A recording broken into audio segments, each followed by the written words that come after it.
One of the more confusing aspects of the box model when it comes to design is the way that margins and padding work. We used margins and padding in the last lesson, but let's look at them a little more here before we move on. To do so, I'm going to create a new blank page. A blank HTML document, no layout.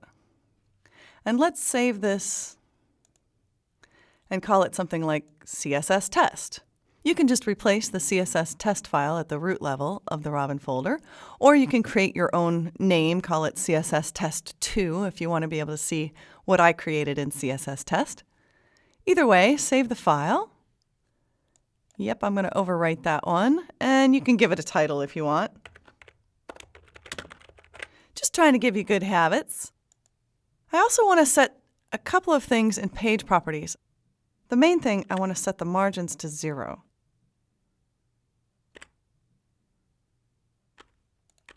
And that's just so that as we do this little test, we'll start with the margin set to 0 and not with the default margin that's usually there. Let's start by just inserting a div, just a good old standard div tag. And let's just give this a name like space, the final frontier. Oops, that Trekkie side of me is showing. What I'm doing here is just creating an ID that I'll use to demonstrate the spacing of padding and margins. So now let's create a style, opening the CSS panel, creating a new style called space. That will be an advanced style because it's an ID style, starting with a pound sign.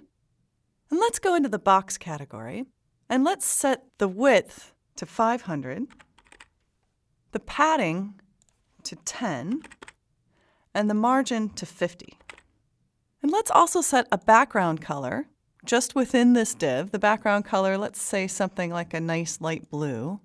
And let's set a border, a solid, let's make it a 5-pixel border.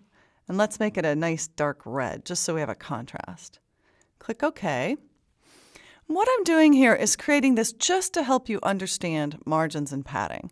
So if I click on the edge of this div now, you can see the margins now appear around the edge, 50 pixels of margin, and the padding appears inside, 10 pixels of padding.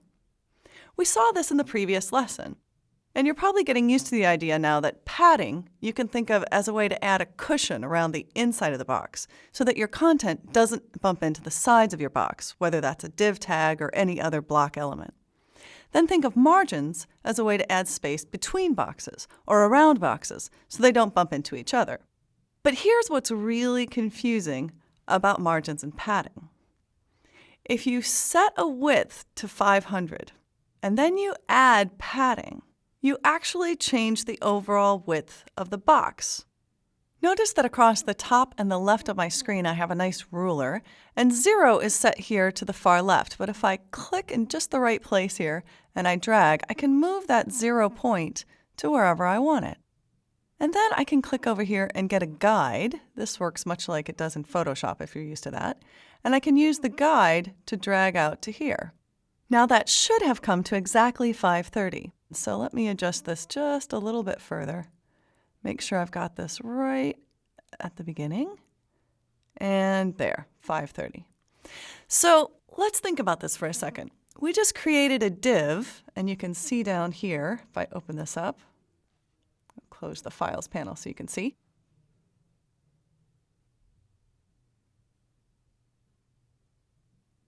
We just created a div that's 500 pixels wide.